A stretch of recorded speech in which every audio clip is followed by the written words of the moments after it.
Not red, not blue, not white, not green, just gray. Just gray. You are listening to the Grey Zone podcast. Not red, not blue, not brown, not green, not anything but gray. Not white, not black. Just me. Grey. That's why we did it. Did you know that? I had a guess. And who are you, kind sir? This is Georgia Matt checking in. Georgia Matt today. Yeah, well, I usually, that's how they know me from last year. Matt McGahee. Yep. How you doing, brother? Good, man. How are you? I haven't seen you in a while.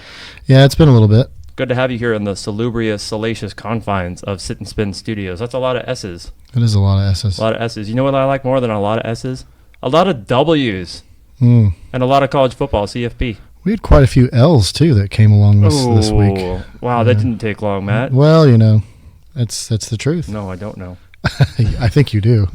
I know, I'm aware, but I don't know what it's like. Yeah. Do you want to start with the losses? Let's do that. I got bad news and I got good news. Do you want the bad news first or the good news let's first? go with the bad news. Wow, where do we even start? So I'll start with a little bit of brevity. We had 5 days of college football. 5. I don't think anybody was prepared for that. Thursday, Friday, Saturday, Sunday, and Monday. That's crazy. Now we only have to wait 4 days for more football. Can we not have 5 days every week?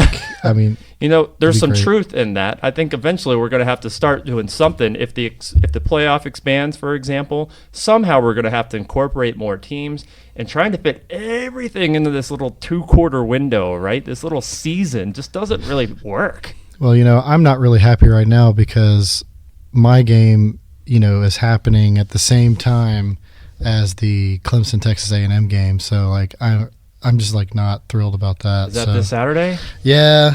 Okay. Yeah, so Clemson. Let's just dive in. Clemson is hosting Texas A&M at 3:30 in Death Valley, right outside of here in Greenville, in Clemson. Georgia plays who and where?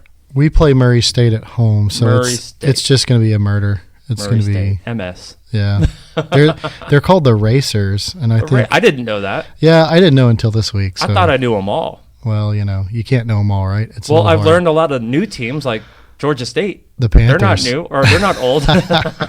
No, like it's kind of funny though. That's both my parents. That's where they went to school in Georgia, and it was when they went. It was only a commuter school. Like you couldn't live there, so it's kind of big for them to have a football program, you know, and then have a win like this. So. A win like this? Yeah. Over a cupcake? Nobody really cares. Even the coach said their biggest win was Western Kentucky, not Tennessee. That's sad. It's not sad. It's accurate. It is accurate. You're right. I just love that Tennessee paid $950,000. A lot of money. To have a Sun Belt team come and beat them in their own stadium before a crowd of maybe 20,000 people. No, it looked pretty full for the first half, and they said it was a sellout. What is that, 88,000 or something? I thought they were at 105 or something. But then maybe they didn't sell out, but it was a lot. Let's round down and say 75. That's a lot, 75,000, not 75. But people bailed on that one quickly. They bailed at the half. Did you notice that? Oh, yeah. It was empty I say empty. You know what I mean. It was gross how many people left. I wasn't at home for that one, but I was watching it. That affects We went to guys. dinner, and I was like following it on the app, and I was like, oh my gosh, this is going to happen. This is going to happen. I'm texting my dad because he's a Georgia State alum, and he's like, oh my gosh. He's like, I'm totally buying some Georgia State gear. Let me interject. Go to eyeongreenville.net. Do your pick'em. If you're listening to this, it's probably Thursday, so it's not too late. Get your Eye on Greenville pick'ems in there. It's through CBS Sports. It's terrific. I cleaned up last week. If you were listening to me, then I didn't call all the games on the podcast, so for that I apologize. But, man, I sure was bullish and strong on the teams that I did pick for the most part. I was disappointed with Northwestern. Hunter Johnson had a terrible day. We won't really dive deep into that. But I'll give a free tip to the listeners. Just the tip? Pick against Tennessee every game this year. If I see Tennessee on any pick'em challenge, I'm out of the challenge. Count me out. Yeah, I don't. My phone sees it, and it's like, what are you doing to me? Yeah. Why do you do this? It's not good. So let's start with Clemson and A&M. Let's do. Shall we? Let's go. The Tigers host the Aggies at 3:30 in Death Valley. Yeah. Tigers hosted Tech. The Tech Yellow Jackets. Tech. Sorry. Yeah, they're not Georgia. We don't respect here. They don't get Georgia in their name. Okay. I apologize for that. But that was Thursday. So they had an extra 48 hours of rest. After playing what should I use to describe Georgia Tech? A decent Georgia Tech team, surprisingly competitive Georgia Tech team, faltering, a hit or miss Georgia Tech team. I'm not sure how to call it. They still ran some option too, which I was surprised by and disappointed with. Yeah, I mean, here's the thing. Their defense looked a lot better than what I expected, but Tech has always had a decent defense. Even when they were, the option team, their defense was it was decent. It was never terrible. And they did come out with a lot of quarterback runs, which I think that kind of is smart right now because they're still in transition back to a pro style, and that's going to take some time. And I knew this year Tech was not going to field a great team offensively just because you're taking guys who are built for for the option, and now you're going back to you just don't have the dudes. They don't have the dudes. They don't have the dudes. They did mount a decent game against Clemson, although I will say I felt Clemson still had some rust from the offseason. They felt a little sloppy at times. Lawrence only threw 4 interceptions last year. He threw 2 in this game. Now, Granted, one of them was a brilliant play by Tech defensively where he baited Trevor to throw. He got the interception. The other one was Trevor was really actually trying to throw it out of bounds, but he was on one foot and I think it just kind of got a little sloppy on him there, and he knew that. I mean, he said it after the game. I was watching the post press. And let me ask this about the post press on that. Mark Richt, my ex-coach, is a national treasure on the ACC network. He's fantastic to watch. I thought he'd be the most boring person in the world because I've met him a couple times. Is he good? I didn't see much of him. No, he was great, man. Like really? He was giving good analysis. He was very. He also did this whole segment on turnovers at one point that was on a separate thing that was really entertaining to watch. So, it was kind of fun to watch him out there for that game. I'm happy to hear you say that, Matt, because I know a lot of Georgia fans out there thought he was the reason Georgia wasn't having the kind of success that they wanted. That's true. I mean, I think that is true. A lot of Georgia fans don't like him, but we're happy to see him go. I was happy once he left. Yeah. I was, because I realized that, yes, it is his fault that we're not achieving what we want. And, I felt like he was just asleep at the wheel. I don't know. That game against Alabama in Atlanta with Aaron Murray. Yeah, I think that was the peak. Everybody blamed him for a decision where they didn't have much time, where everything was happening so fast, where the entire game and the championship was on the line. I have a hard time just outright blaming him. However, this is my point. Had that play have been successful, one penalty, any one play in so many of these Alabama-Georgia games could have changed everything. And I wonder if that one would have kept Mark Richt in Athens for much longer. I'm curious how much longer it would have been because make no mistake, they would have played Notre Dame that year for the national championship. And I think it's okay to say that they probably would have won, right? I think that's fair. Okay. And then, but let's think back. I'll take you back to the 80s real quick just to make your point even better. Good. I love the 80s. So in 1980, when Vince Dooley won the national title at Georgia, you had several plays that were key. You have Lindsey Scott, you have the pass to Lindsey Scott. Mm-hmm. It was a miracle. Buck Bellew was dead to rights at the 11. He throws. Lindsey Scott runs for 70-something yards, scores a touchdown to beat Florida, at the end of the game, and it was just magic. And had that not happened, you may not have the national title against Notre Dame with Georgia in 1980. It might not have happened because of one play. Yep. And how many times, can we say one play changed the course and the destiny? I mean, it's true for Georgia a lot. Unfortunately, it's negative. At least 4 in the last 5 years. Right. And so, that's how it goes. But back to Clemson, I felt the defense played well. I don't think it played up to its potential yet, and I know there's some keys. There's some departures on the defensive line, especially that I think affect that. They got the talent, they've got the dudes. There's just no question. And I think the first, and I hate to say this, Clemson fans, but only real test for Clemson comes this week against A&M. It's going to be at home, so that's a benefit to Clemson. A&M's quarterback is looking really good in his first week, so let's see what he does against a Clemson defense that has a really great secondary, good linebackers, great D-line that's just not proven yet, but that's going to come with time because they are dudes. There's some freshmen out there. But they can play, and I'll say this every time. I'll take talent over experience every time because sometimes that talent can just fill a gap that experience will never fill. Man, they'll run down not a every guy. time. Well, but they'll run down a guy that an experienced guy who's slower can't run down, and that could be the difference in a big play or a bust. And yeah, but experience to me often results in not having a bust in the first place. It's hit or miss. You kind of got to have both. And again, this is one of Dabo's sincere strengths, is that he plays all these different players. I think they played 11.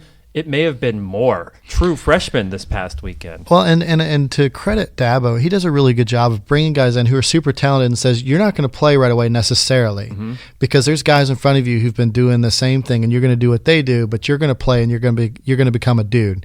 You're going to be a guy here who's going to contribute, but you have a turn. They have a culture there that does that, which I think the internal football culture at Clemson that inside the locker room, inside, the athletic building is very good.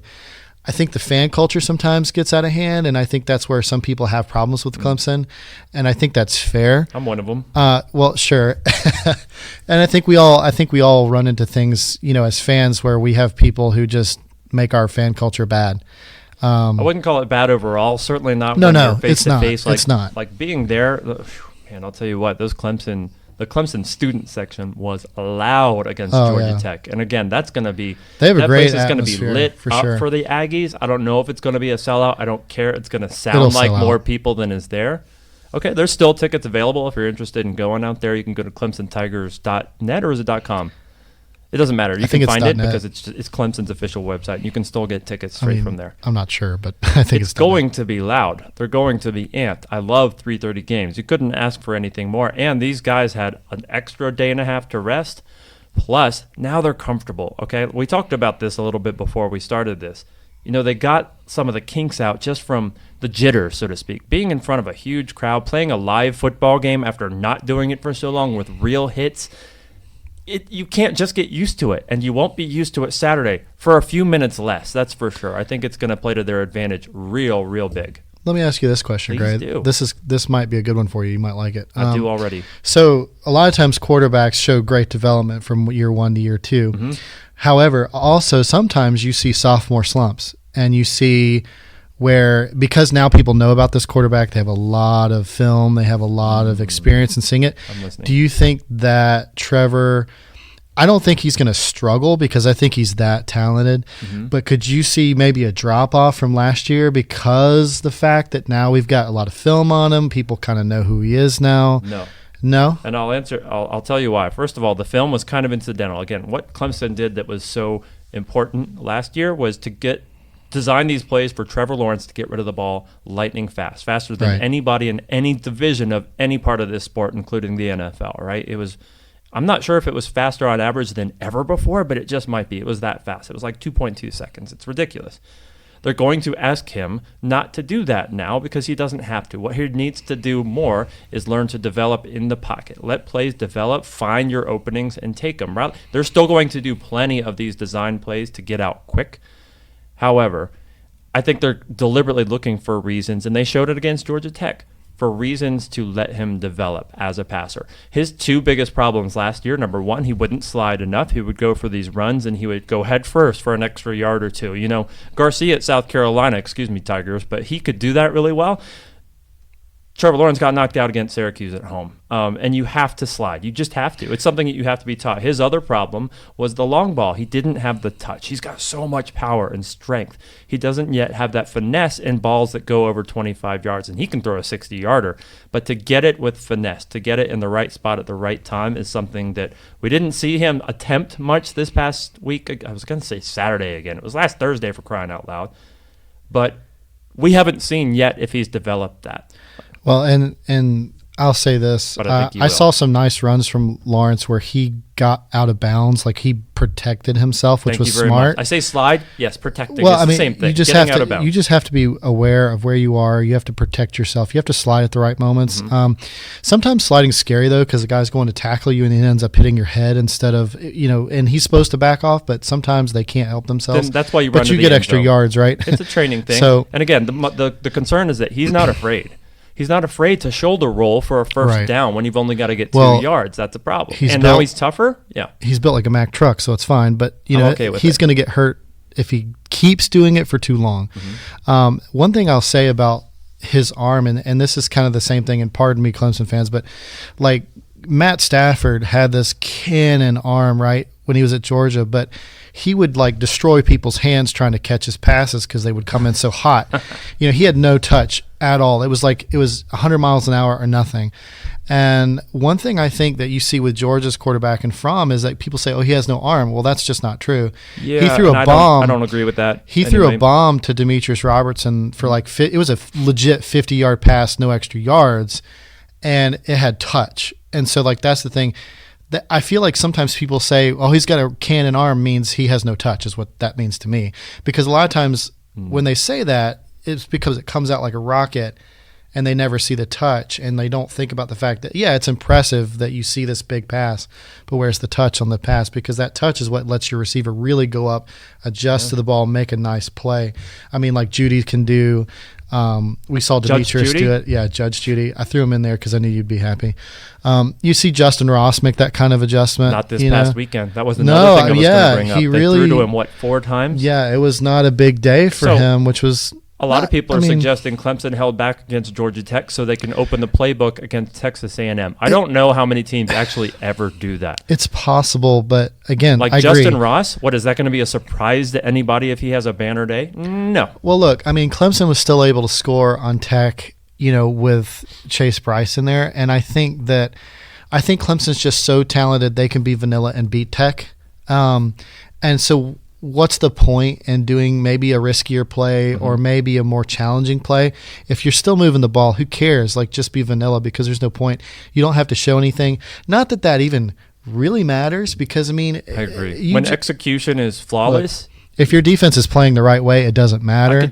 I could show you a play. Yeah. A few years ago, like running Wildcat with Mark Ingram. It's not like he's going to throw the ball. I think he gets 6 yards on you. The only exception to that is what you're doing against your opponent when you know your opponent does something. And sorry, Clemson fans, but to use the example a couple of years ago of Alabama-Clemson, when Alabama defeated Clemson in the national title, where, Clemson lined up in a certain coverage for that punt, I believe, and then you guys did that little fake or whatever, or it was a kickoff. I can't remember. I think it was a kickoff. It was a kickoff, but they kept doing it, and they had been doing it all season. Right, but that's good planning. They kept doing in that game. It was the 4th kickoff. Sure. So they saw the opportunity, and it was also a flawless onside kick with a great guy like Marlon Humphrey going up to get it. That's a lot of ifs, that's the kind of thing that you hide different. And only use at some point. But the thing is, that's very specific. So that's my point, is that, if you're playing good defense, it doesn't matter what they throw at you. You should be prepared for it somewhat already. So it's not, you can't really hide what you're doing a whole lot. You can create confusion. Like you can do some misdirection plays and stuff, and that is confusing for defenses. But hiding that, you kind of have to expect the unexpected anytime. So, yeah, I agree. I don't think there's holding back so much. I think there's playing vanilla, which is fine. And I think that's kind of what they did. I think that's what Georgia did. Towards the end of the game. So I think maybe you throw in one wrinkle early, and I'm speculating. I haven't heard that Clemson is practicing anything like this, but just to get all the fans on your side so the other team doesn't score first, because once you get the Clemson fans, once you get that stadium amped up, they don't turn down, right? Right. They won't disappear at halftime. Obviously, some people are going to leave, but not like we saw in Knoxville over the weekend. And Clemson does a really good job. Knoxville. Oh, what's wrong with me? Stop talking about Knoxville. Depress-E-C. And Clemson does a really good job facility-wise in that stadium of keeping their fans going to feed that frenzy. And they do a fantastic job of it. I'm a little jealous of it sometimes as a Georgia fan, because we've been a wine and cheese crowd for a long time, and we're finally not that way anymore. Like since Kirby's gotten there, we've gotten a lot younger, we've gotten a lot louder, and we've become, I think, and some people said difficult place to play. We've actually passed LSU. Now it's Clemson, then Georgia, which is fantastic because it should be that way, right? A big program with all that power should be that way. So let's finish up with Clemson. There's Sure. a few other things that you mentioned Chase Bryce. They let him throw 7 passes. I was Thursday. surprised by that. I was That's frustrated. Good. No, it wasn't nearly good enough because his strength is throwing the ball. Sure. I understand keeping it on the ground, running some clock. I was going to say giving Etienne some stats, but that wasn't what they were doing because he wasn't in the game at that point. He threw 5 completions out of 7 total passes. Those 2 dropped passes were catchable passes in the end zone. My point is this. Say what you want about Georgia Tech. I don't think they're bad. I don't know how good they are. They played some decent defense. Tech. And they had... Excuse me. I apologize. Yes. Very offensive. I apologize, brother. I'm sorry. However, with all of that said, and Clemson not playing at their best, but that wasn't because of anything Tech did, I would argue, except for that one interception, which, again, we spoke about before. That was either going to be an interception or a Clemson touchdown. That's how it was sold, and that's probably what was going to happen. That game should have been an even bigger blowout, 28-0, and people weren't happy at the beginning. I really, in all sincerity, Texas A&M lost their best running back. ETN is who they're going to be trying to stop, which opens Trevor Lawrence's arm up to the rest of the field, including guys like Justin Ross. And I don't care how many you put on him. You've got other weapons like T. Higgins. And Ngata didn't exactly get a lot of looks this past week anyway, but a lot of other guys got some. So many guys out there are ready to compete with that crowd, with it being at home, with these guys prepared, with Clemson's defense, in particular the secondary, which I think is very strong. I think it's going to be a bloodbath for the Aggies. I really do. In particular because Jimbo Fisher, I think he's a great coach at adjusting, but he doesn't change to me that much for this modern era. Elko is a great coach for fundamentals. That's what you need on defense. They'll be all right at tackling, and they've got some dudes to get the guys down, even guys like ETN in space, and they can catch up too. Clemson just has more, and every other advantage goes their way. Plus, they didn't play their best game. I'm picking Clemson big. I'm picking them to cover. Do you happen to know the spread? I don't, actually. I can take a peek real quick. I think because both teams are going to be throwing more by nature. 17.5. I'm taking it. Oh, I think you take it. Okay. So here's my final thoughts. Clemson definitely is elite. They looked elite against Tech. They were sloppy a little bit. There's stuff to clean up, but look, all of it's completely fixable. There's nothing there that's not fixable.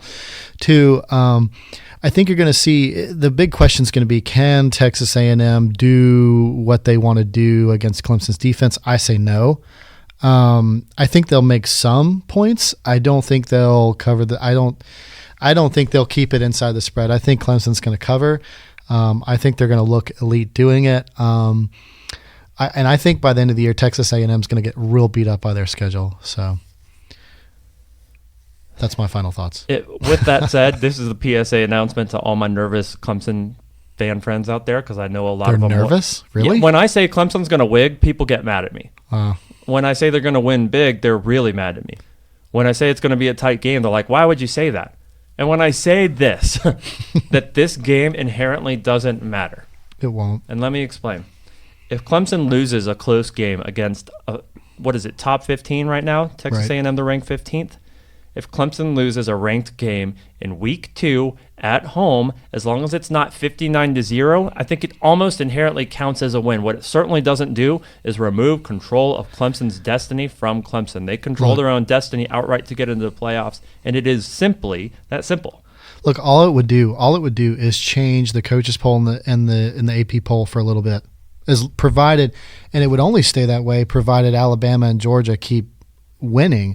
If one of us was to drop a game, then you're going to see Clemson go right back to number 1. That's true. Because it's not Clemson fans. It's inconsequential. Let's be 100% clear. It's not a conference game. If you lose this game, it's going to be by just a couple points. It's going to be a nail biter at the end. I don't think that's going to happen. I think you guys are going to roll, and I don't think you need to be concerned. No. I don't care how it really works out. Yeah. I'm not going to predict how they could lose. I sincerely think they're going to win big.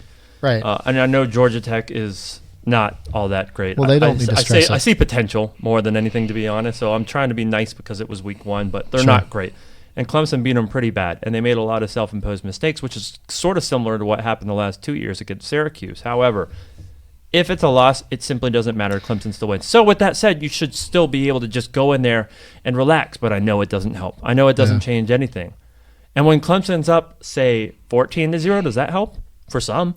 When they're up 21-0, some. I think it takes 28-0 for most fans to turn over, and I don't think that's going to be the case. So I think in spite of the fact that Clemson, let's say they win by 3 or 4 scores, it's a big win. I don't think anybody's going to recognize it, especially fans who were there, until the next day. I don't think everybody's going to relax on it. I tell you what, though, Matt, I am. Go Tigers. Big win. Yeah, I'll stop short. I of don't saying love go Jimbo Tigers, Fisher. but- I think he's an excellent head coach. I think a lot of people poo-poo him. I think he's really great at changing plays and adjusting mid-game, but I just don't think he's an excellent leader of among young men, and I celebrate the best. Well, look, Clemson people love beating Jimbo Fisher, and they're going to have. Everybody does. He's not good. It's important to beat a guy They're like going to him. have another opportunity, and most likely will this weekend. So I think nobody gets up bigger for those games than somebody like Brett Venables. And what you have is a predictable coach, relatively speaking, in Fisher with the pro style. You have plenty of tape on Kellen Mond. Don't forget, last year, a lot of the plays that they got were off tipped passes, scrambles, nearly interceptions for Clemson that ended up being big receptions for A&M. right. I'm not saying that can't happen. Of course it can. Man, I ain't betting on that, though. I'm betting on the Tigers.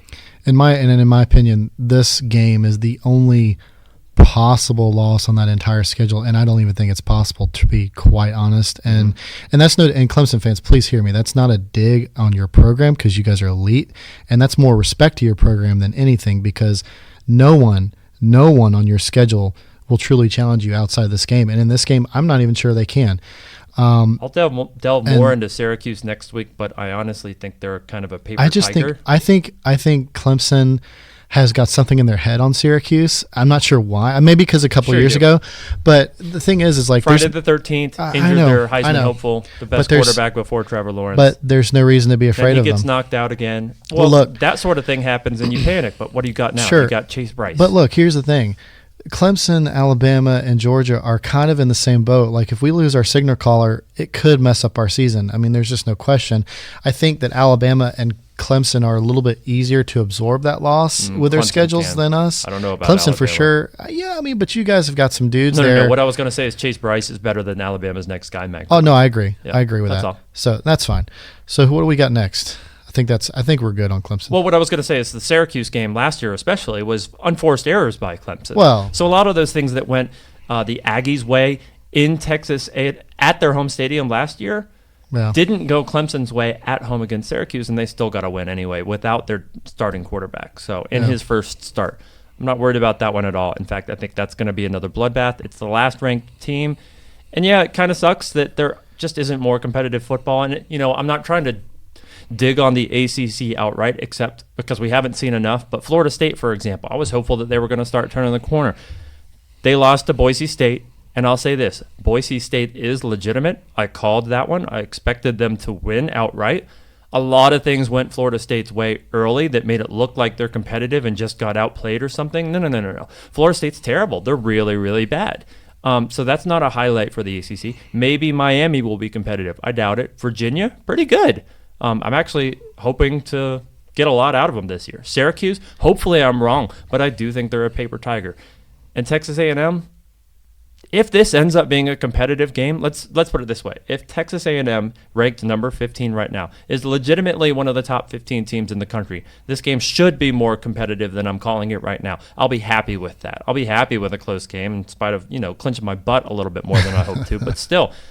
That would surprise me a little bit, to be honest. That's all. Well, you clench your butt anytime Alabama plays. So No. I actually have learned. I used to do that for a lot of football games. I would find myself going, "Oh, who are you clenching your butt for this week?" Like if you watch two teams and you think you don't care, you notice when your butt's clenched. Yeah. Right? Yeah. And I'm surprised sometimes which teams those are. I was doing that during Florida, Miami, because I was like, Miami, come on, please Really? do this. Please I was do doing this. it for South Florida against Wisconsin. I love Wisconsin. And I'm watching South Florida, and I realize my butt is rooting for South Florida. My butt roots for Charlie Strong. It's kind and I of funny like when Blake you watch Barnett. teams that you don't care anything about, and then you start butt clenching for one team. My problem over is I another. care about all of them, so usually I can't tell the difference, and that's how I tell. I'm like, oh, I guess my butt's telling me I love South Florida. This podcast has gone out of control already. Man. What are we doing? We're off the rails already. Butt clenching. Well, so here's, and you just said you wouldn't want to dig the hole, but I'll dig the hole. Please. Outside of Clemson, ACC is trash, and I'm sorry, that's just the way I see it. And then and before you guys get all excited about the SEC losing all these games, let me put it to you this way. Before they're already excited. A lot of fans are, and that's okay. Hold on. The Anything ACC, anybody celebrates in the sport, ACC I'm okay has with. one elite team. The rest of them are garbage. The SEC has two elite teams. I'm they have the edge of saying three Well, because LSU is I'm already not sure on gonna trigger LSU. We'll people. see, but I will say on the LSU. edge. I will say LSU and A&M are good teams, and then I think that Auburn's a decent team. I'm not sure if they're good yet. I'm not sure. They're not. No. Hold on. It's not fair to say that. I would compare Auburn to any middle of the pack ACC team, for example. Does that make more sense? Yeah. So are you saying that Oregon's that bad? No. I'm saying Oregon gave it away. I was about to say something I shouldn't say. Yeah, they screwed up real bad from top to bottom at the end, and Auburn almost. But I know their quarterback was terrible for 3.5 quarters. He was really bad. I know you're a Bama guy. Freshman, sure. I know you're a Bama guy, but look, you cannot deny that Auburn's defense is very good. I didn't say they weren't. Right. But what I'm saying is they've got a lot of pieces. They've got a lot of pieces on offense. Wait a second. They don't have a quarterback necessarily that we can see yet. And maybe that'll be a developmental thing. I don't know. What I thought was going to happen with that game, I don't know if you listened last week, but I thought Malzahn calling the plays was going to be an exclamation point, especially early, especially in game 1, and it wasn't. It had nothing to do with it. Everything kind of went their way enough at the end for even more to go their way so that they could eke out a win when they were going for it on 4th down. I'll give you an example. Oregon on 4th and 1, right? Right. Their quarterback goes down, comes out for a play, they call a timeout. They try to put him back in because they didn't know the rules in spite of being millionaires. I get it, though. That's fine because now we all know the rule, right? You can't mistake it. So they have to call another timeout. It's 4th and, I think it was 4th and 2. It doesn't matter. They line up. Everybody knows that left side is their strong side. And every single player on Auburn's defense is staring at it. They're like, if you're going to go for a first down, you got to go that way. If you're going this way, it's not going to work. That's kind of like what we were talking about before. Like, if you're going to show us this, you've got to power through. And they got obliterated after 2 timeouts. Inexcusable, bad coaching. That wasn't what they were doing all night, right? And it was what Auburn was doing the rest of the night. So I don't expect Auburn to be competitive. Yeah, they got a good defense. It's tough. But I'm talking too much about Auburn. I don't hate them the same. Well, Auburn hates us more than we hate them. That's the way I know that's Certainly true. For me. Well, and Tech's the same way with Georgia. I mean, Tech hates us more than we hate them. But, here's the thing I would say, though. Y'all hate a lot of people. I think everybody on our schedule is our enemy. But, I mean, we have so many rivals. It's insane. But I would say that Auburn will beat most of the teams in the SEC outside the ones I've already named, because I just don't think the other ones are that good. Okay, that's a lot of losses. You're talking A&M, Georgia, LSU, and Alabama. They play all 4 of those this week. No, I know. Well, look, your schedule doesn't always dictate how good of a team you are. Because but my point is I don't expect them to win any of those games because I don't think Auburn's that good, right? And, okay, let's digress because we were talking about the ACC and the SEC. I do sincerely believe this is going to trigger some people. I think LSU is potentially one of those teams. We'll know an awful lot more about that this weekend. I'm picking LSU big over Texas on the road in Austin because of what they did with Joe Brady. Joe Brady is the guy who's basically telling the quarterback what to do, Joe Burrow. So it's Joe on Joe. Joe Burrow was getting the ball out quick. He was, 25 for 27? All night long, it was working. They crushed their opponent. And, yeah, you can say what you want, but about not playing a great competitive team. But the scheme worked. LSU has had the dudes for such a long time, and they've been able to lean on these great running backs, but they've only had 1 at a time. Georgia had 2 at a time. It seemed like several years in a row with guys like Sony Michel and Nick Chubb. God, I love those two. They still stand out. Well, my point is they don't have like a Fournette, so to speak, right now. Yeah. And Joe Burrow isn't elite. But don't forget, Joe Burrow I don't want to say was going to start at Ohio State. But to put him in that platform, right, to make the ball come out quicker that was so successful for Trevor Lawrence last year, now you have a guy with experience, and they've got all the other parts going for him. Yeah, I could be wrong, but I'm going to say LSU I think is going to be elite if they keep that up. Because, man, they looked like, honestly, for all the performances this past weekend over 5 days, some of the elite teams didn't look elite at times, including Clemson, including Alabama, and certainly including Georgia. LSU didn't. They looked so good the entire game. Yeah. And that's all I got to say. Yeah, they played a complete game top to bottom. And, Joe Burrow has obviously made really good developmental progress. And on top of that, here's a name for you. Remember this name. John Emery Jr. is that running back. He's a true freshman. But can you say that again? John Emery Jr. John Emery Jr. Keep watching him, man. He's going to be phenomenal. I watched a lot of highlights because he was committed to Georgia for a while, and then he flipped and went over to LSU. But he's from LSU. He was already taking AP classes there. So it's kind of like, how did we even have that guy at all? So, and it's fine because we've got some really good ones now. We've got some good ones coming in. I'm not worried about it, but all I'm saying is that he's a dude, and he's going to play really well for LSU coming up. So as at the running back position, so all of these elite teams he may are be starting to have more transfers, right? Yeah. Oh, for sure. Some of them are building success from transfers to their program, but the outliers to me are the ones who are losing talent to transfers outside of their program. So a lot of them had success this weekend. Guys like Jalen Hurts, guys like Jacob Eason. Yeah, speaking of not transfers, guys like Hunter Johnson, who I know never really played it down at Clemson, but I bet I picked Northwestern to beat Stanford, and I was wrong mostly because Hunter Johnson was pretty much atrocious in that game.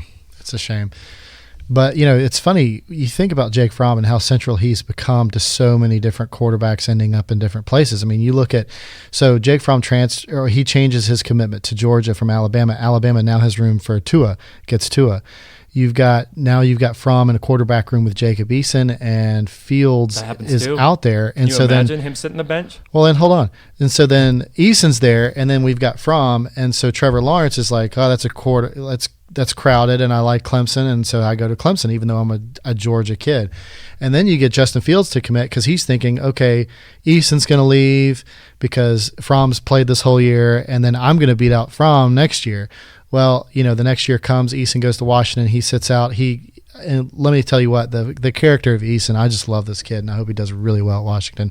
Not well enough to beat the Dogs if we play him, but I hope he does well. And then Fields gets beat by Fromm. I mean, Fromm has dictated the destinations of so many quarterbacks. It's insane when you really look at it. And it's more than just Fields and Eason. Everybody remembers Fields and Eason, but it's Tua. There's some influence with Trevor Lawrence, whether Clemson wants to admit it or not. There is some influence there. And Etienne, he was going to be at Alabama. Exactly. And they called Clemson and said, nobody's looking at this guy. Please take a look. Right. The first person to call him was Clemson. So thank God, because I don't want guys like that to sit the bench. So Gray and I are basically saying to Clemson, you're welcome. No. Stop. No. I'm saying thank God because I don't like to see guys like this sit. Sure. Like, okay, Kyler Murray, all we knew about him this time last year is that maybe he was going to be the starter. I don't think they officially announced it yet, but we knew he was a baseball player, and that was sort of the joke. We got 1 year out of him, and he won the Heisman. He's a great quarterback. And he got the first pick in the draft. Sure. Okay, but we didn't know that. No, we didn't. Right? Can you imagine if we got 3 years of that? But, I mean, that happens, These guys come out of nowhere sometimes. It just happens. It happens less and less, and I think there's – okay, again, this is the gray zone, right? Okay, right. You're talking black and white. You either love the transfer portal or you hate it. To me, the gray zone, that's what it's all about. I'll tell you who's hating it. The University of Florida. The point I was getting at is I personally, if a quarterback or any talent goes somewhere else so that they can play to their top ability sooner rather than later, it's a good thing. That's good for me. It's good for football. And I celebrate that if a guy is willing to compete and make that work. I get the suggestion that you couldn't make it here, so you go there and that's a consolation prize. It's still football, people. It's still so tough. These guys are battling for every snap they get, and they're battling on every snap they take. It's too much for me not to care, especially when you're talking about top-tier talent. Justin Fields looked great at Ohio State. They made him run all the time at Georgia last year, and that was tough to watch. Georgia was trying to make him a better quarterback and make him do things he wasn't good at to learn, and I think Ohio State's not going to do that. I think they're going to just have him do what he's good at, which is fine. So we'll see how it goes. I mean, I'm not bitter about him leaving at all. I think maybe it wasn't a good idea. Maybe it is. I don't know yet. Well, the jury's out. We'll see. I'm glad I get to see him play. Sure. And I'm glad he's not sitting the bench. I think he's that good enough of a guy for me to watch the Ohio State Buckeyes, and enjoy it. You know what I'm saying? Simple as that, and keep it real simple. So we're going to talk Alabama? If you'd like. Well, I know you would like. Roll Tide. So you guys have got New Mexico State, yes. The Aggies. Man, you got to be careful with those state schools. You know what I mean, Tennessee? They're sneaky. Oh, I disagree. Boise State, like I said before, it's a legitimate team. South Florida, I love the AAC. The Mountain West is sometimes hit or miss, but there's enough teams that I like. Wyoming isn't one of them. And they beat Missouri at Missouri this weekend. Another SEC team goes down in a way that nobody expected. Wyoming, I would have told you they're good, and I knew that. They were a lot of fun to watch this. Last year, they lost enough people for me not to expect them to win, if for no other reason than Kelly Bryant. He didn't have a spectacular game. Does Alabama cover the 55.5? 55.5? 55.5. Good grief. I would take the under because, good Lord. I mean, I'll maybe. take the under for this reason alone. They threw the ball a lot. I don't think they need to throw against the team that they're trying. So this is a game where you try to prepare for your next team, so to speak. You try to clean up stuff. Right. What Nick Saban said, and this is the guy who runs the program, is that our runs and blocks weren't right. So we would make a play, and our running backs would cut out. The timing wasn't there. The rhythm wasn't there. We weren't committed to the plan. That leads me to, and everything having to go with Tua and those receivers who have all been there all 3 years together, with the exception of Jalen Waddle, who, by the way, is terrific. I don't think they need to tune that up against New Mexico State at home. They need to tune up the run. After losing Trey Sanders, the number one running back in the country, he's out for the year with an ACL injury. Najee Harris did not look exceptional against Duke. I don't think it's because of his ability. I thought it was because of his choices. And then you got Brian Robinson, who's no Josh Jacobs. Josh Jacobs was so great. I think they're both tremendous, but I think, again, like Nick Saban said, they're going to have to develop working on the run. So what do? You run. What does that do? It runs the clock. What does that mean? You score less. Simple as that. I think 55 is an awful lot. Alabama certainly can cover. Don't get me wrong. I'm not trying to say I agree. Alabama's not going to cover because New Mexico State's a tough team. They're not. I think the ball is just going to be on the ground more. Yeah, we're on the same page here. I felt like you struggled running the ball against Duke some, and I think that there's some work to do there, and I think they're going to get that done against New Mexico State. I think they're going to do that work and put in that effort there. If they don't, if they can't run against New Mexico State, because that was a problem for them last year, stopping the run and getting good solid runs, especially up the middle, where other teams were not having those problems. If they can't, that's a problem. That spells a legitimate problem for that offense. And I think this is a place where maybe not enough to stop them from winning whatever they want to do, because Tua and those receivers are so good, but it's important. I think this is one of those times where the old adage, good teams win, great teams cover, doesn't necessarily apply because of the situation. Now, I would say that, and like 55 points, man. Right, that's a lot of points. But like I said, if you guys wanted to cover, you can cover. There's no question in my mind, because those receivers are deadly. And that's James Franklin, though. Yeah. That's typically not Nick Saban. Right. So I think you don't cover simply for the fact you're going to work on the run game. So I think Clemson covers. You said you. I don't even know who you're talking to anymore. You, because I think Alabama. Okay. So sure. I just equate you with Alabama. Okay. And then Alabama has South Carolina the week after that. You get 2 cupcakes in a row? I wouldn't necessarily call them a cupcake, but how many losses to the ACC is that in a row for South Carolina? Is that 5 with a loss in Charlotte against North Carolina? Look, South Carolina could not afford to lose this game. They really couldn't, and they did. And not only did they lose it, but they lost Bentley. And, he's out indefinitely, which means to me he may not be back. That he may have played his last snap for Carolina. And that's sad. And I know people hate him or hate the team, whatever. I hate that. It is sad. And the thing is, I'm not sure Bentley was ever great. I think he had some decision-making issues. I think he had some accuracy issues. I think this kid that's coming in might be better than him, but I'm not so sure you want your live fire to start with Alabama. I mean, thank God they have Charleston Southern this week so that they don't have to start him against Alabama, of all people. Charleston Southern, who'd they play last week?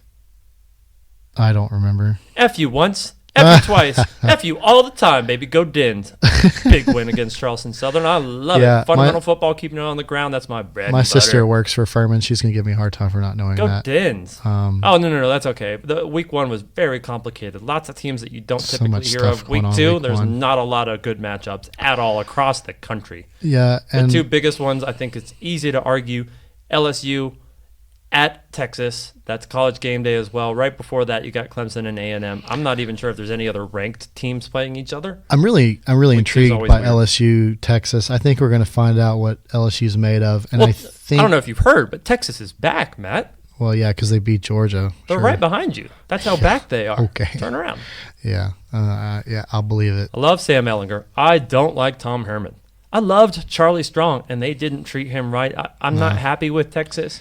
I realize that I love Oklahoma and Lincoln Riley more. Now they added Jalen Hurts, so I'm officially a fan of them inside the Big 12. I don't want Texas to be good. Yeah. I don't. I really don't. Well, you're in luck. I think they're going to be good, but I don't think they're beating I don't think they're beating LSU. Oklahoma's winning that conference. I'm sorry. That's what's going to happen. I'm calling it now because I just don't see it. So you have been listening Well, I just know what they have in Jalen Hurts, and I know what they have at receiver. I know what they have all over that field. Defense isn't great, but look, in the Big 12, that doesn't really seem to matter that much, which is okay. I think it's better. I don't know that it's a lot better. So I think. Let's back it up. Who do you got with Texas and LSU? You want to talk about that for a minute? Man, I don't even know. Like, I want to say LSU because they look so good and they played such a complete game, and that's probably where I'll go. I mildly want Texas to win, but I kind of don't. Like, I'm really torn. I think my brain tells me LSU will win, but I'll have to. Let's keep it simple. Sam Ehlinger or Joe Burrow. Who would you want as a quarterback? Oh, Joe Burrow. Is that right? Yeah. Okay. Yeah, no question. I'll have to see how my butt clenches for this game to see who I really want to win. Who was the top rusher for Texas last year? Oh, I don't even remember, man. Sam Ehlinger. No way. Yeah, the quarterback. Wow. Okay. That's part of the reason I would have picked him, just because he's dual threat. Yeah, but I don't think you can't rely on him to do that this year. You're not going to be able to do that do against LSU. Do you want your quarterback running against LSU that not much? Whether or not you want it. When you're Texas, you'll take whatever you can get. And Sam Ehlinger is the quintessential Texas quarterback. But is he's Sam fearless, Ehlinger, he's tough, he can throw the ball. He's not necessarily elite. He has the potential to maybe be elite. I don't think he's there yet, and I don't necessarily think he's going to be there. I don't think Joe Burrow is either. He's not 05 Vince Young, though. So he can get you amped up because that guy can run and make it work. Yeah, but I want that surgical precision, quarterback. And you're not going to get it from either one. Well, Burrow looked it last week. We'll see if he can keep doing it. That was by design. I understand. So short plays, not bombs. Right. I understand. But, I mean, if you have that with a good running attack, that's a very effective offense. So I'll take that. Efficient. Yeah. I'll take that. But especially with LSU's offensive line, their defense, I'll take all of that. Yeah. Take it all. I think I take LSU over Texas. Night game in Austin. It's going to be lights out. I know a lot of people out there think the SEC disrespects everybody. No. Just let me keep this real simple. And you don't have to tell any of your friends this. You don't have to say it publicly. But let yourself be okay with watching SEC football teams play exceptional football.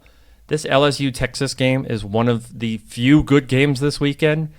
It's really great. And it's okay to root for LSU. It's okay to root for Texas. What's not okay is to say LSU sucks if they don't. What's not okay is to say they aren't elite if they do beat Texas really bad and show the potential to be fundamentally sound top to bottom. Just let yourself not hate the SEC a little bit. I think more people. So you brought up Auburn. Like, I think more Auburn people hate Alabama, so to speak, from a cultural perspective than the other way around. Correct. I think more people hate the SEC than the SEC really has anything to do with anything else. I don't think many individual fans really care, except for that $13 million extra they get from whoever fills in the blank in any playoff situation or bowl. I say 13 million, it's 25 million, but whatever. It's a lot of millions for free that South Carolina, for example, gets. You can't blame them for saying SEC for a free $20 million payday. Yeah, but I ain't thanking Tennessee for nothing, by the way. Tennessee hates Alabama so much that they were willing to lose to Georgia State at home just to make Alabama's strength of schedule that much worse. Yeah. Was that their plan? I have no other reason to suggest it was anything but. Yep. Nothing else makes sense to me, Matt. It's embarrassing. Tennessee no matter how you look at it, it's embarrassing. Georgia State, Boise State is good. Georgia State is not. They're just not. Tennessee hit guys and didn't tackle them. And then they would hit them again and not tackle them. Then they would wrap them up and the guy would keep running. Oh, it's gross. So I think we've discussed Alabama pretty well. I don't think there's much else to say there. I think Clemson's in the bag. I was trying to think. No major injuries. I mean, obviously Dylan Moses last week. Jerry Jeudy came out for a play or two. I think we had another guy go out and come in. Anytime you get away from a football game without injury, for the most part, is really good. Hey, Tua stayed healthy. SoCal lost JT Daniels, and I think they lost their next guy in line, and they had the third guy transfer because he was behind those guys.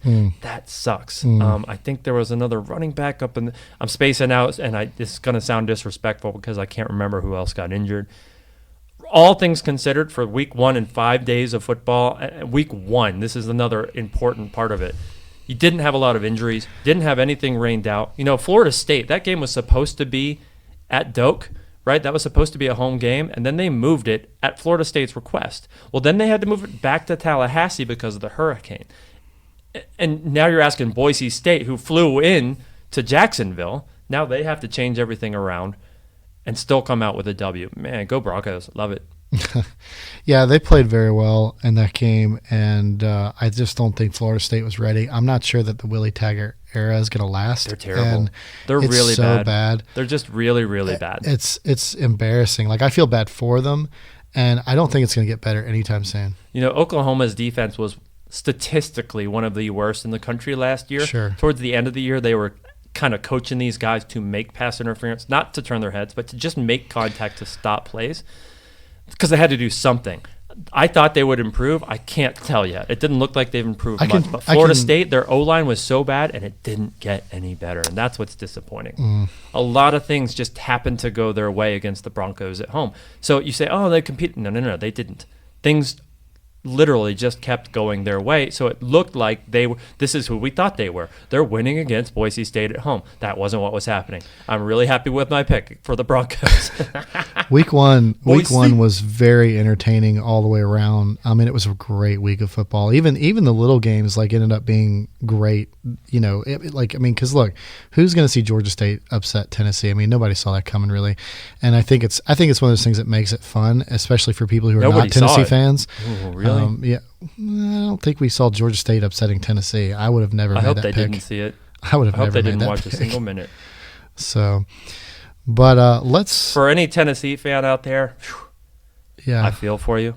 I'm sorry for your loss. I really am. It's tragic. The future is not bright. Your season's pretty much already over. Just go ahead and However, hang with it that up. said, and I know you hate Alabama, but why not become a Clemson fan? You don't have to change your laundry or nothing. Just turn your shirt inside out. You got orange and white. You look good. Come have fun with us here in Death Valley. It's fine.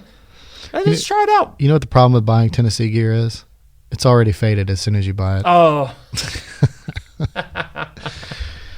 Anyway, yeah. Let's talk about the Dogs for a minute. I'd rather not. Yeah, you would. You're just afraid. No. I thought you were talking about the Volunteers. No. Dogs. What's his name? Rocky. Oh. Bad old Smokey. Rocky Top. Smokey has entered the transfer portal. 10 asleep. You can bring them all out this week.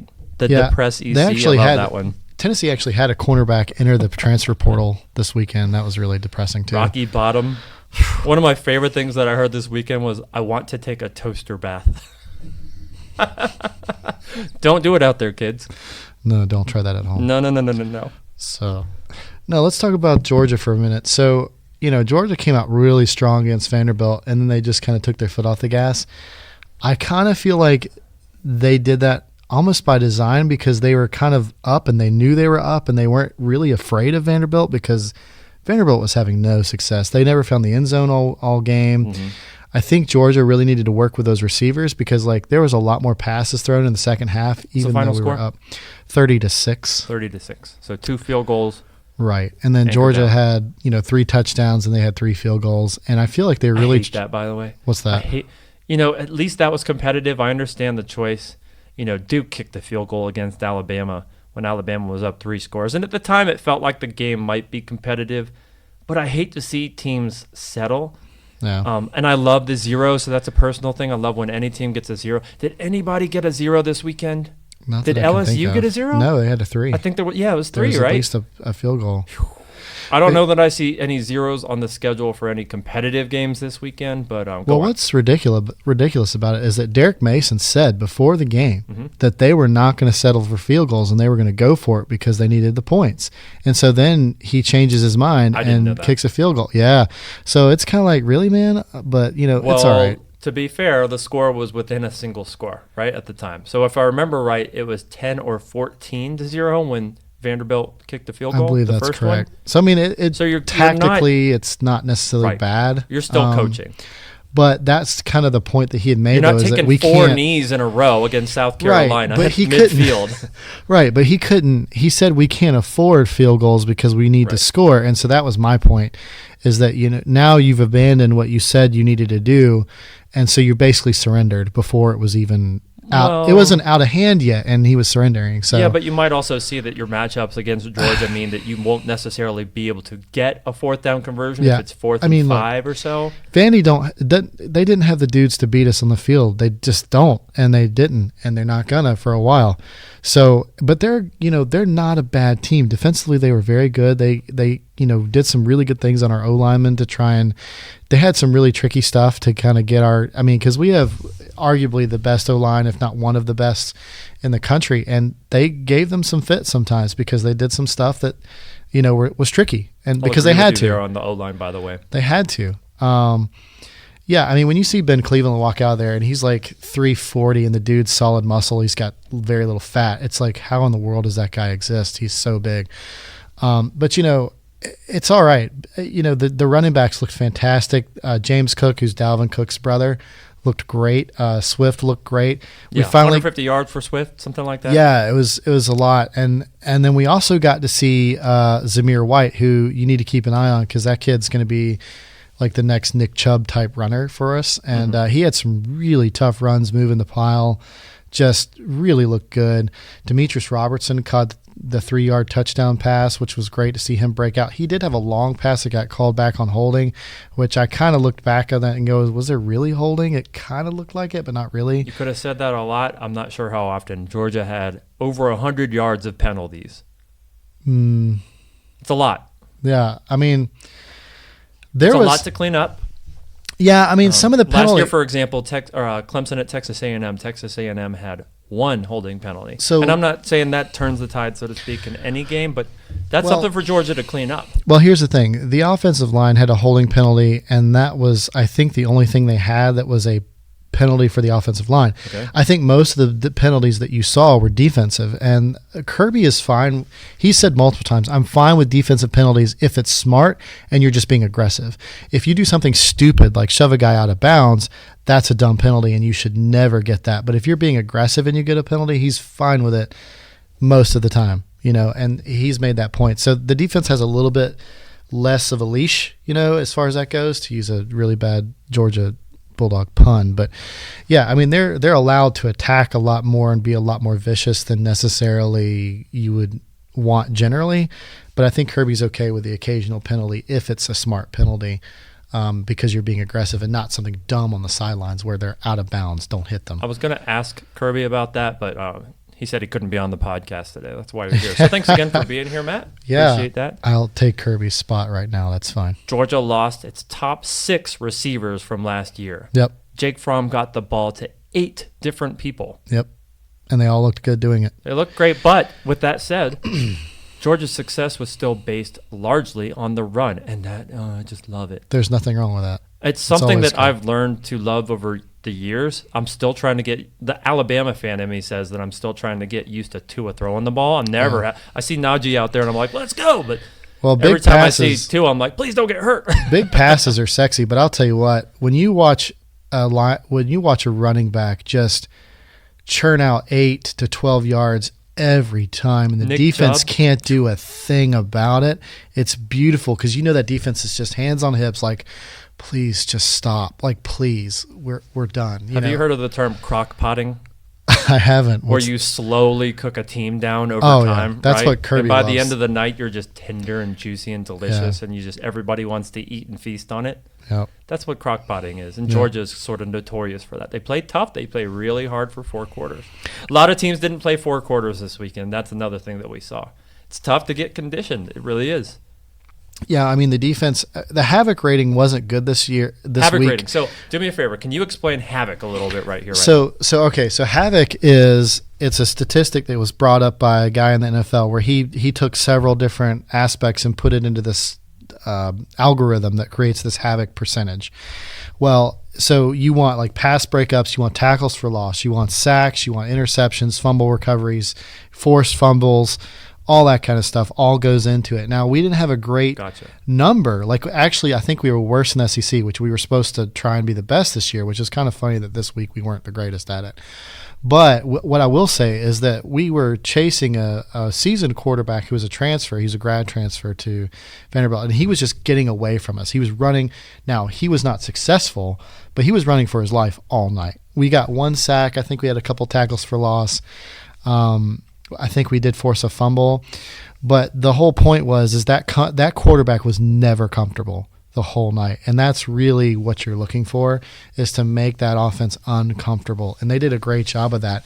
The numbers don't reflect it, but it was there, And so that was one thing that I was excited about, seeing them work on even more. Yeah. And they've got a lot of young players who are super talented, who are going to make a big impact this year. Nakobe Dean, Nolan Smith, Azeez Ojulari.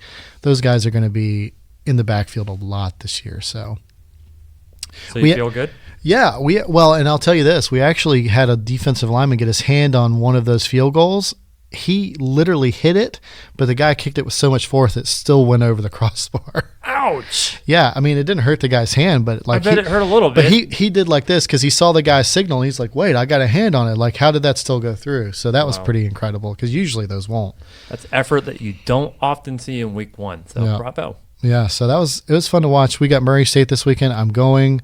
Good for should you. Be fun. Congrats. Now I understand why you were upset about Clemson and A&M playing at the same time. I can't watch them. There's just no way. There's no way. There's a lot of debate in this day and age about ticket prices and how do you get people to fill up the stands. Like Clemson, for example, can't often get a sellout. I'm not sure you should expect it with this schedule. That's another problem with the schedule, is there's nothing that's that exciting that you want to sell out that you can expect to sell out, I should say. Speaking of sellout, go on. Georgia sold out Vanderbilt Stadium. I'll get to that in a minute.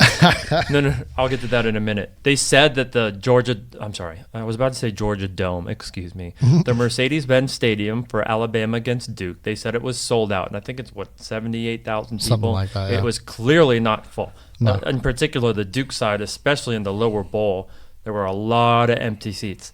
So I don't understand how they get those numbers. And here's my whole thing. I digress. Tickets are more expensive. A football day is more of a commitment than it used to be, right?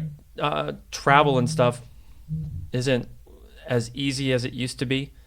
However, you also miss so much. I'm the guy who I like to watch South Florida and UCF and Cincinnati. God, I love them. Go Bearcats.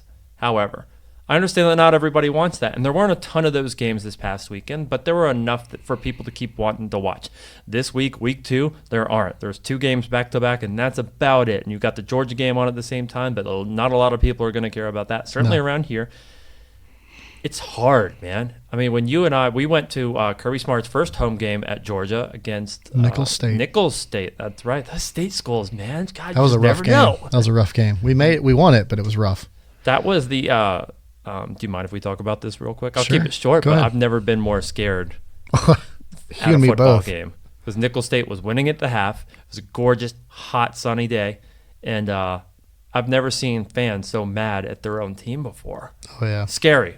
We were pretty mad. I literally had an escape plan to get. We were close. We were in the end zone, and I could have jumped onto the field, and that was what I was going to do if things went down. But they didn't. They came away with a victory. I had a blast. Thanks again. That was a great game. It was a great day in Athens. Yeah, I enjoyed it. But again, like I said, you miss so much, and you're going to miss that Clemson game. So we got to talk about Vanderbilt being 80% red.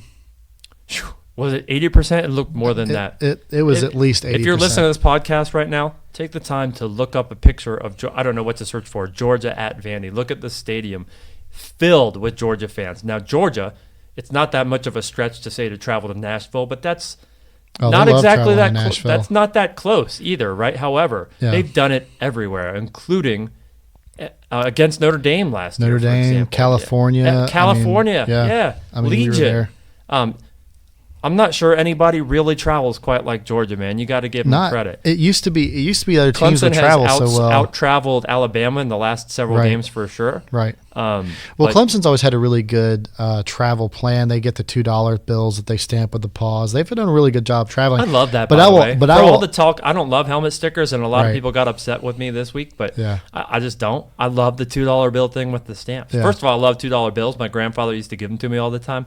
Second of all, Mine too. you don't find them in circulation. You have to go get them, which means they're crisp and they just you feel rich. I mean, Well, it's still cheap money, right, so Mine, to speak. But mine it would feels get good. his because he worked at a gas station and he would get them as payment for gas, and so like he would bring them home. That, and I have tons of Kennedy silver dollars and like or half dollars or whatever they are.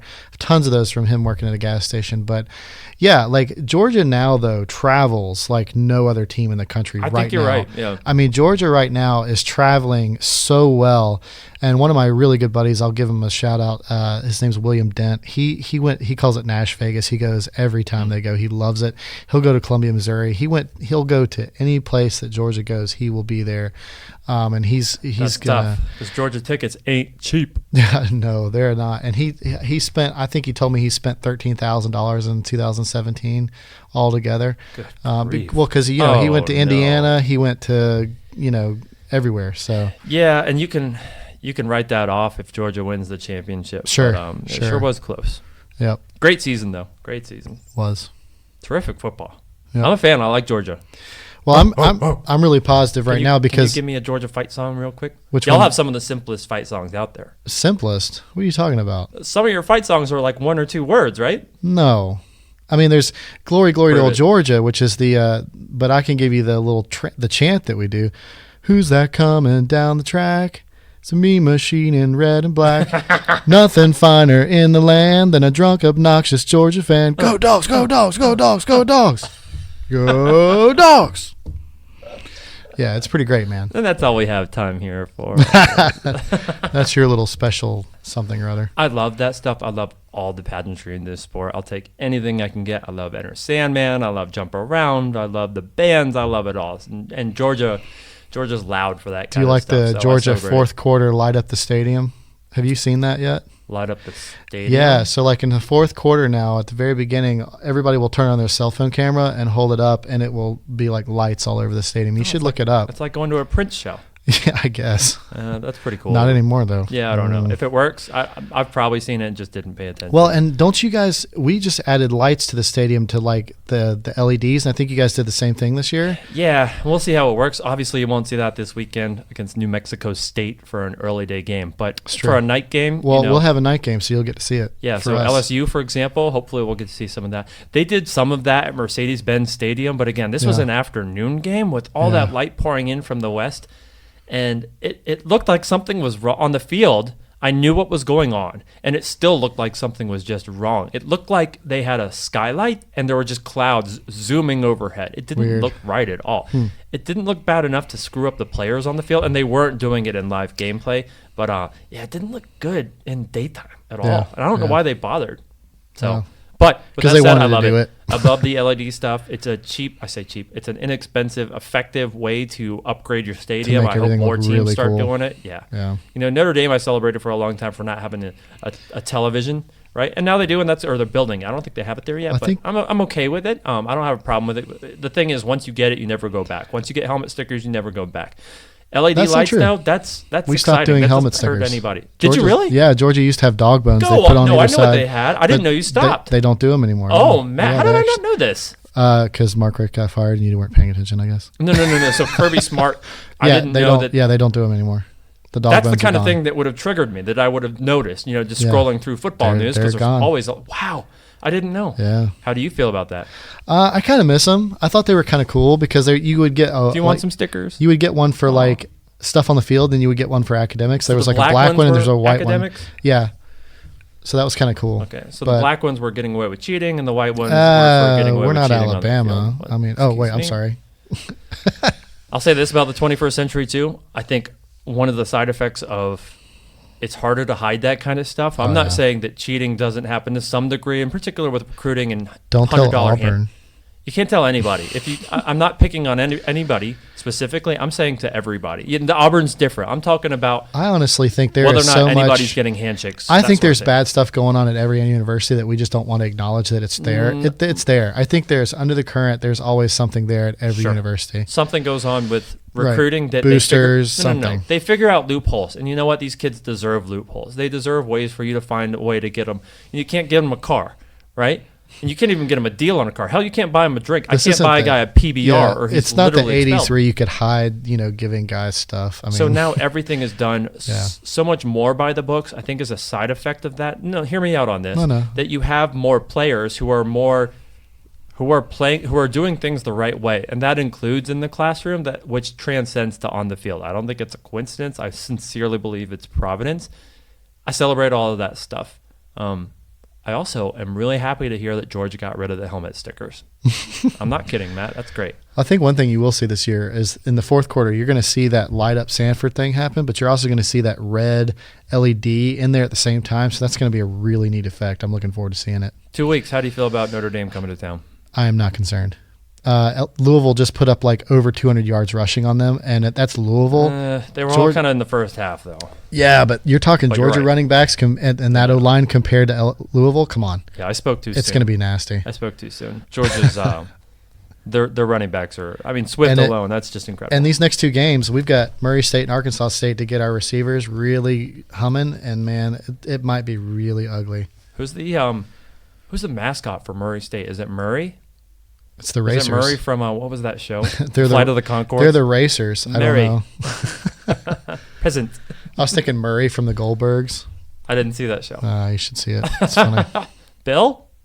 Bill Murray. Cats and dogs living together.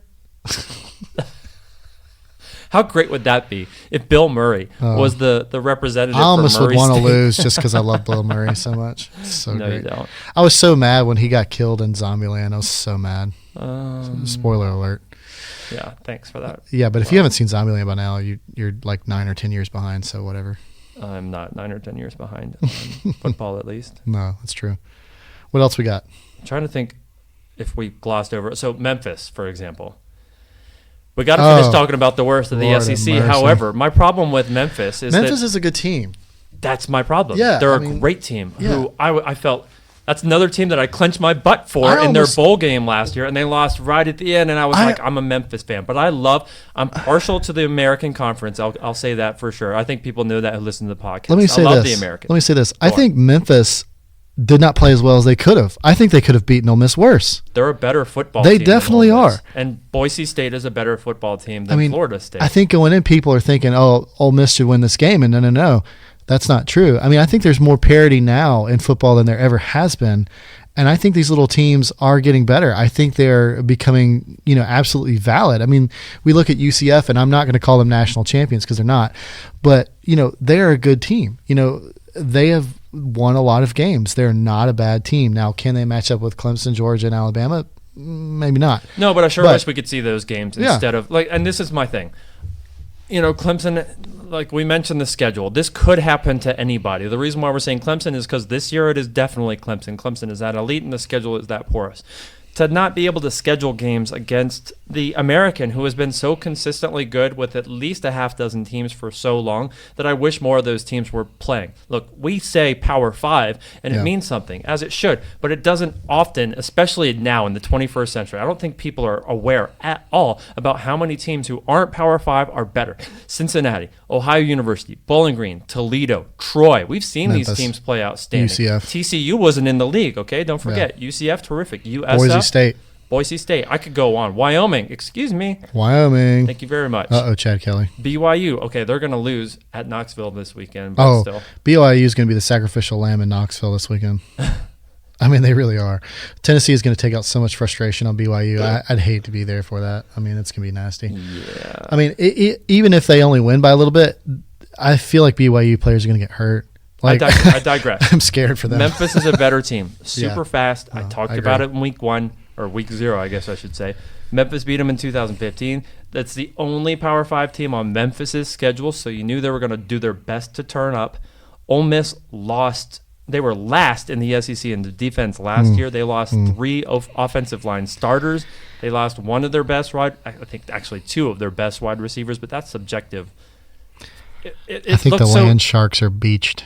And I think Memphis was favored, so even Vegas was aware of it. But the way people were responding to it, like, "Oh my God!" It's like, no. And what was interesting? Nobody's about trying that, to say Ole Miss is any good anymore in spite of beating Alabama. What was it? 4 years ago? 5 years ago? And I watched SEC Nation. It was 5. I'll tell you how I know.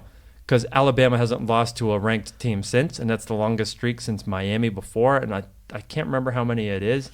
But that was the game Alabama lost when everybody said the wheels are coming off and the dynasty is over. And since then, they won 2 national championships, lost 2 national championships as well. But they're the winningest team in that stat otherwise for undefeated for playing ranked teams. Yeah. Unranked teams? I don't, it doesn't matter. Well, I mean, and they certainly haven't disappeared. We have to back up a little bit to week 0 because we've got to discuss Florida and Miami. Do we? Yeah. How much do you really want to say? Oh, I just want to give them everything I've got. Like Florida, okay, first of all, Felipe Franks is not a Heisman quarterback. Stop saying that. Who said he was? Oh, the Florida fans on Twitter, man, they're insane. Yeah, but you hate Florida. Yeah, well, yeah, but that's insane. Who do you hate the most?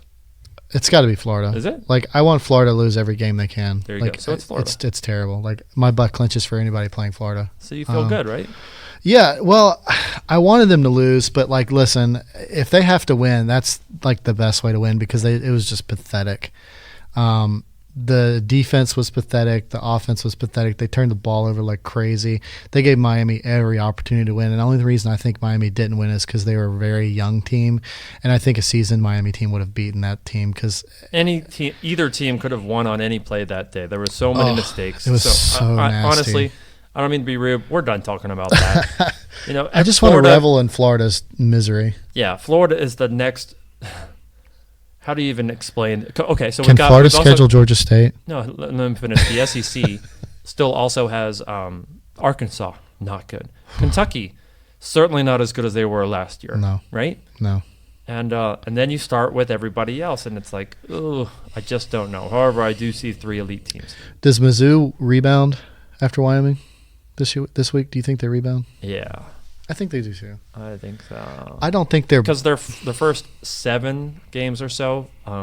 I thought they were going to win them all. I thought they were going to be undefeated rolling into Athens whatever. And typically when you lose like that, you prepare better. They certainly weren't playing at their best football, like I said before. Boise State was a better team than Florida State. Had Florida State won, I wouldn't be like, oh, Boise State's done. I wouldn't say that. Yeah. We certainly didn't see Mizzou's best ball. No. And I wouldn't suggest we saw Wyoming's best ball, but I'll admit I don't know too much more about what they were able to do. I didn't get to watch much of that game at all. Kelly Bryant, what I did see was sometimes really good, and oftentimes he made terrible mistakes that were costly, including a drop fumble. It hurts. It hurts. Yeah. I mean, and then there was Kentucky who played good enough to beat Toledo, but I'm telling you, there were several times where if you were a Kentucky fan, your butt was definitely clenched.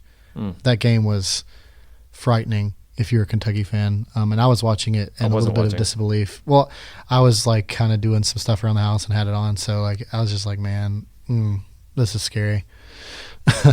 So, but one thing I wanted to add was I was born in 1980, the national title year. My first son was born in 2017, which was a great year for Georgia football. Almost won the national title. I remember. My other son is due in end of September, so this might be a good year for Georgia based on that. You're just going to keep having babies until you get a if we win the national title, I'll keep having them, I guess. What if you have twins? Oh, Lord. Well, both me and my wife are twins, so that's fun. I digress because I forgot that Syracuse got a 0. Do you want to guess who the team was? Do you know who it was? I have no idea. Liberty, Liberty, Liberty, Liberty. They played Liberty Mutual? No. Liberty is a terrible team with Hugh Freeze in a hospital bed. Have you ever seen anything like that? He's up in the coach's booth in a hospital bed coaching a game. He can't even look at the team. He has to watch on a TV for Liberty. Gross. Go get him, Q's. Syracuse didn't play a great game. I don't think they're really good at all. They're not going to challenge Clemson. Clemson fans, don't be afraid of Syracuse. Stop being afraid of Syracuse. We'll know more about both of those teams. We don't know enough to really have an opinion like that, but I think they've been a paper tiger before. But now they've lost so much. Look, they don't have the dudes that Clemson has. They just don't. They don't. Okay, So- they don't have the dudes they did. It's true. Yeah, I also forgot South Florida didn't score. Damn. Wisconsin with Must be Jonathan getting Taylor old. tailback must be really good. All right, real quick while you're here, Yeah. playoff teams. Pick 4 of them. Who you got? I've got Clemson for sure. I Okay. think that's an easy ride in. I think Georgia gets it done against Alabama in the SEC this year. All right. I think this is the year to do it. I don't think they can get 3 in a row lost. That would be really painful. I think Oklahoma comes out of the Big 12 with Jalen Hurts. I think that's, to me right now, that's definite. Michigan or Ohio State probably out of the Big 10. I think the Big 10 finally gets in this year. I don't think we're going to see 2 SEC teams. I don't think the committee's going to do that. And if they did, it would be because LSU beat Alabama with 1 loss, won the SEC West, play Georgia, lose to Georgia, and have Alabama sitting there like 17. That's the only way I see Alabama being the 4th team. You could flip-flop any of those 3 teams, by the way. The only difference Georgia is can't Georgia's do in it the because East. we would not. If we lost an East game, we're going to lose a lot more than that because the East can't. The East is not going to beat Georgia again. You know that we're undefeated against the East the last 2 years. It's going to be a 3rd year. It's Cupcakes. yeah, for sure. They are. I hate to say it, but they really are. They're all a mess. Hey, do you want to go to the Alabama game in Knoxville this year? Smoke cigars. That would be a lot of fun, but I don't think I'll be able to do that because my son will be born at that point. Okay, tickets are $4. Yeah, there's talk already of Georgia renting out Knoxville for the Knoxville Georgia game because I think we're going to see 80% in Tennessee Stadium for the Georgia game. So bad. So who are you picking real quick in the Big Ten? You got to pick one team. And I thought you were going to go Jacob Eason at Washington, to be honest. I'm not It's sure. fine. It's too early for me Fine. to say that. Okay. I think that Ohio State has an easier path if they get past Michigan. I would say Ohio State hosting, I almost forgot, I hate to interrupt, but hosting Cincinnati with Luke Fickell coming to Columbus. I love this game. And yeah, I think Ohio State's going to win. I'm sorry, the Ohio State University. OH. I mean, look, Ohio State's been Michigan's problem, and I don't think I'm not sure that they're going to get past them again this year. I don't think Jim Harbaugh, he may not do it ever. James? Yeah, James, Mr. Khakis. I just think Ohio State's going to beat Michigan again this year. I think that they'll probably win the Big Ten, and I think they will have done enough to get in this time. Because I think the playoff committee can't leave them out another year. They could, but It's It depends. dependent on a lot of things. It depends on Right now, Iowa. I have no problem just picking Ohio State. it depends to be on one of those Iowa teams. or Purdue. Beating Ohio State again. Don't, by the way. I don't know if you saw that. Nah, but Purdue's Purdue gonna lose. tied on the road with Nevada. No. Nevada kicks, I think it was a 51-yard field goal to win. That place went bonkers. I love that stuff. You know I who do not dislike Purdue. You know who Purdue plays this week? Yes. Vanderbilt. Mm-hmm. That's going to be fun. Purdue. Those uniforms are similar. Where do they play this game? I don't know. So Purdue was on the road last Let me week. check it out. Vanderbilt was at home. I have to think that it would be at. Let's see what we got. All right. While we're talking about that, It's at Purdue. I want to hear your Heisman picks. Heisman picks. Yes. I know it's September. Welcome to September, first of all, by the way. Thank you for being here for our second September podcast. I think ETN made a really big push this past week. Sorry. I'm going to trigger some fans here right now. ETN's not winning the Heisman. No, he's not. I think he made a big push It's got right now. Nothing to do necessarily with No. ETN. No. I don't think he's that elite anyway. And when I say that, I mean to win the Heisman as a running back, it's still a quarterback award. You got to push everybody else over the edge. There's too many quarterbacks that are too much. That have I too agree. much more going for them for the Heisman, including Trevor Lawrence. I think Justin Herbert hurt himself. With that this said, week. I think ETN only has to get like 170 yards per game average.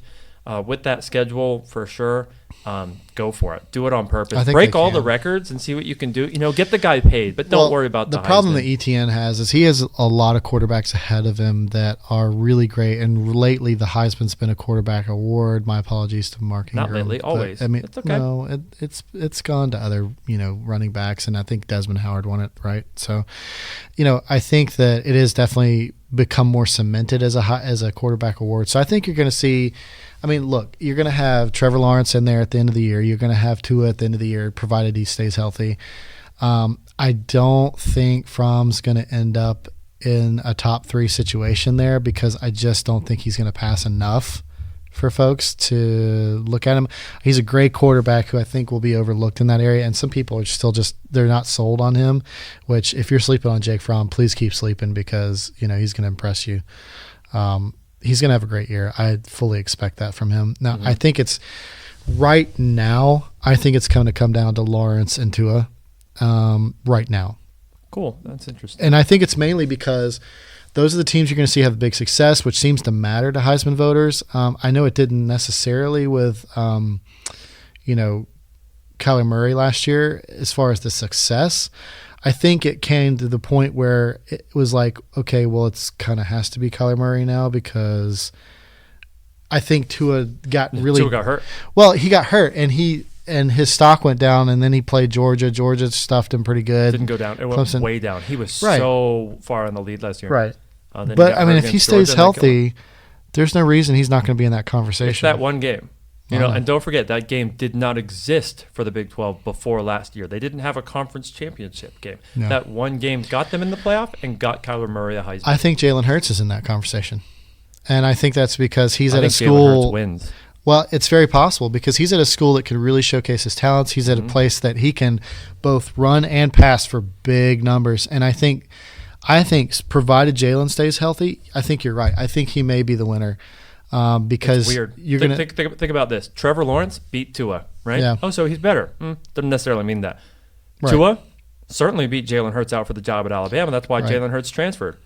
But Jalen Hurts is already breaking stats at Oklahoma and already seems to be the X factor that they didn't have before. We're saying, yeah, we crushed our opponent, and I'm still not happy. We still aren't living up to Oklahoma has the receivers for those guys. CeeDee Lamb might be the best in the country. Yeah, he's terrific. Well, and then you've also got that freshman, Jaden Hazelwood, who's fantastic as well. Great name, by the way. I know, right? We should do a deep dive just on names in the sport. Like Sternberger. That was one of my favorites last year. I like George Pickens as a receiver. He's picking them up. Honey Badger.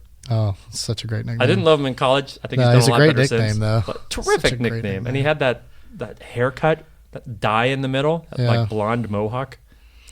Herschel Walker, end zone stalker. End zone stalker. I don't think I ever heard that one before. You haven't heard that one? No. Oh, yeah. Have you heard Tank for Tua? Tank for Tua? Yeah, teams tank to try to get the guy in the league. Yeah, well, it's like sucking for luck. Suck for luck. Okay. Back when the Colts were, tanking it. Lose for Lawrence, for Trevor Lawrence. That's what they're going with. I don't know. Now, I'm not going to lie to you. If the Falcons want to draft Trevor Lawrence, I would be thrilled. So, but I don't think that'll happen. One more thing. Arkansas at Ole Miss. Worst SEC game ever? Slap fight. Who sucks more? Now, if you hate the SEC, that's the game to watch. Oh, my God. No, I can't watch that. There's just no way. You know what, though? There might be a lot of scoring because both their defenses just suck. Okay. There could be. I mean, I don't know. There might, but their offenses suck, so maybe there won't. I don't know. Maybe they'll just fumble it back and forth to each other. Maybe a sinkhole will just open up at midfield and take them all down. And then Tennessee's visiting just to watch the game, and they go down too because, they should. So bad. So bad. Tennessee's going to extract revenge on BYU. That's okay. Yep. You got anything else you want to leave us with, Georgia, Matt? It's going to be a rough year for South Carolina. That schedule's so bad. I mean, Charleston Southern at home this weekend. The only schedule I think that's worse than South Carolina is Texas A&M, and that's only because they have to play LSU as well. Say Texas A&M and LSU both have pretty bad. Yeah, they're both pretty bad. But South Carolina, because they don't have the dudes, is going to be so much worse. I have a really good friend who's a longtime South Carolina fan who's seriously finally going to maybe take me up on the offer of becoming a Georgia fan because he just can't stand the slaughter. He says it's the most humane thing right now. So I'm sorry, South Carolina fans. It's just going to be a really bad year for you guys. Mm-hmm. It's already bad. So it's already bad. That's all I have. Good. Thanks for being here, Matt. Yeah, man. Go Dogs. Go Dogs. Roll Tide. Roll Tide. Go Tigers. Go Tigers. Go Irish. No, not this year. Go Dins. Go Dins. Go Dins, baby. F you once, F you twice, Matt. F you all the time. Yeah, baby. Thanks for being here, brother. We're out. Sir. Grey Zone. See y'all. Oh, don't forget, irongreeville.net. Do your pick'ems, Matt. Not Tennessee. Never Tennessee. Except this weekend. They won't even be there. This weekend, though. Love you, Chris Mazzell. irongreeville.net. Everybody go there. Cheers. Not red, not blue, not white, not green, just gray. Just gray.